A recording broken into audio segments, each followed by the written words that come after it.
മുസ്ലിങ്ങളെ അവരുടെ പള്ളിയിൽ കയറി ആക്രമിക്കുമെന്ന് പറഞ്ഞ BJP MLA നിതേഷ് റാണക്കെതിരെ വിദ്വേഷ പ്രസംഗത്തിന് കേസെടുത്തു. റാംഗിരി മഹാരാജിനെതിരെ ആരെങ്കിലും സംസാരിച്ചാൽ അവരെ അവരുടെ മസ്ജിദിൽ കയറി ആക്രമിക്കുമെന്നാണ് റാണ തന്റെ പ്രസംഗത്തിൽ പറഞ്ഞത്. മുംബൈയിലെ ശ്രീരാംപൂർ, തോപ്ഖാന എന്നീ പോലീസ് സ്റ്റേഷനുകളിൽ നിതേഷ് റാണക്കെതിരെ ഭീഷണിപ്പെടുത്തൽ, മനഃപൂർവ്വം സമാധാനം തകർക്കൽ, മതവികാരം വ്രണപ്പെടുത്തൽ എന്നീ കുറ്റങ്ങൾക്ക് 2 FIRകൾ ഇപ്പോൾ രജിസ്റ്റർ ചെയ്തിട്ടുണ്ട്. അയൽരാജ്യമായ ബംഗ്ലാദേശിൽ ഹിന്ദുക്കൾക്കെതിരെ നടക്കുന്ന അതിക്രമങ്ങളിൽ പ്രതിഷേധിച്ച് സകാൽ ഹിന്ദു സമാജ് അഹമ്മദ് നഗർ സംഘടിപ്പിച്ച യോഗത്തിനിടെയായിരുന്നു റാണയുടെ ഈ പ്രസ്താവന. ഇതിന് പിന്നാലെ ഇതിന്റെ വീഡിയോ വൈറലാവുകയായിരുന്നു. റാംഗിരി മഹാരാജ് മഹാരാഷ്ട്രയിലെ ഒരു ഹൈന്ദവ ആത്മീയ പ്രഭാഷകനാണ്. പ്രവാചകൻ മുഹമ്മദ് നബിക്കും ഇസ്ലാമിനുമെതിരെ പ്രകോപനപരമായ രീതിയിൽ സംസാരിച്ചതിന് അടുത്തിടെ അദ്ദേഹത്തിനെതിരെ പോലീസ് കേസെടുത്തിരുന്നു. കഴിഞ്ഞ മാസം റാംഗിരി മഹാരാജ് നാസിക്കിലെ സിന്നാർ താലൂക്കിലെ ഷാ പഞ്ചായത്തിൽ മുഹമ്മദ് നബിക്കെതിരായ പ്രകോപനപരമായ ഒരു പ്രസംഗം നടത്തിയിരുന്നു. ഇത് ഛത്രപതി സംഭാജി നഗർ ഉൾപ്പെടെയുള്ള ചില സ്ഥലങ്ങളിൽ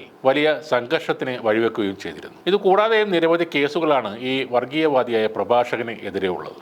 റാണയുടെ ഇപ്പോഴത്തെ ഈ വിദ്വേഷ പ്രചാരണത്തിനെതിരെ മഹാവികാസ് അഘാഡി വലിയ പ്രതിഷേധവുമായി എത്തിയിരുന്നു. തുടർന്ന് മഹാരാഷ്ട്രയിലെ തെരഞ്ഞെടുപ്പിന് മുന്നോടിയായി നിതേഷ് റാണക്കെതിരെ പോലീസ് കേസെടുക്കുകയായിരുന്നു. ഹിന്ദു ദർശകനായ റാംഗിരി മഹാരാജിനെ പിന്തുണച്ച് റാണ 2 പൊതുപരിപാടികളിൽ പങ്കെടുത്തിരുന്നു. മഹാരാഷ്ട്രയിലെ മുൻ മുഖ്യമന്ത്രിയും മുൻ കേന്ദ്രമന്ത്രിയുമായ നാരായണൻ റാണയുടെ മകനാണ് നിതേഷ് റാണ. ഇതുമായി ബന്ധപ്പെട്ട സംഭവവികാസത്തിൽ മുംബൈ കോൺഗ്രസ് അധ്യക്ഷ പ്രൊഫസർ വർഷ ഗെയ്ക്വാദും മുതിർന്ന മറ്റ് കോൺഗ്രസ് നേതാക്കളും മുംബൈ പോലീസ് മേധാവി വിവേക് പൻസാൽക്കറെ കണ്ട് റാണക്കെതിരെ നടപടി വേണമെന്ന് ആവശ്യപ്പെട്ട് ഒരു പരാതിയും നൽകിയിരുന്നു. നിതേഷ് റാണയും പ്രസാദ് ലാഡും ഉൾപ്പെടെയുള്ള നേതാക്കൾ തുടർച്ചയായി സാമൂഹിക വിരുദ്ധ പ്രസ്താവനകളും വിദ്വേഷ പ്രസംഗങ്ങളും നടത്തുന്നതിലൂടെ സമൂഹത്തിലേക്ക് വർഗീയ ചിന്തകൾ അഴിച്ചുവിടുകയാണ്. അതോടൊപ്പം ഇവർ സാമൂഹിക സ്ഥിരത ഇല്ലാതാക്കുന്നു. ജനങ്ങളിൽ വർഗീയ വിദ്വേഷം ഉണ്ടാക്കുകയാണ് ഇവരൊക്കെ ചെയ്യുന്നത്.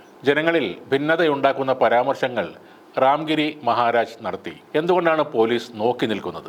ഇവർക്കെല്ലാം തന്നെ ഭരണകക്ഷിയുമായി ബന്ധമുള്ളത് കൊണ്ടാണോ? പോലീസും ഭരണകൂടവും ഇങ്ങനെ നോക്കി നിൽക്കുന്നത് അതുകൊണ്ട് തന്നെയാണെന്നും പ്രൊഫസർ വർഷ പറയുന്നു. അതേസമയം റാണ തൻ്റെ മുഴുവൻ പ്രസംഗത്തിലും മുസ്ലിങ്ങൾക്കെതിരെ വിദ്വേഷം പ്രചരിപ്പിക്കുകയാണെന്ന് AIMIM നേതാവും മുൻ MLAയുമായ വാരിസ് പത്താനും പറയുന്നുണ്ട്. റാണ എല്ലായ്പ്പോഴും തൻ്റെ സംസാരത്തിലൂടെ മുസ്ലിങ്ങൾക്കെതിരെ വിദ്വേഷം പ്രചരിപ്പിക്കുകയാണ്. ഇത് ഒരു പ്രകോപനപരമായ സംസാരമാണ്, വിദ്വേഷ പ്രസംഗമാണ്. നിയമസഭാ തെരഞ്ഞെടുപ്പിന് മുമ്പ് മഹാരാഷ്ട്രയിൽ വർഗീയ കലാപം സൃഷ്ടിക്കാനാണ് BJP ഇതിലൂടെ ശ്രമിക്കുന്നത് എന്നും അദ്ദേഹം പറഞ്ഞു. വിദ്വേഷ പ്രസംഗത്തിൽ മാത്രമല്ല, വധശ്രമ കേസിലും ഉൾപ്പെട്ട ആളാണ് ഈ റാണ.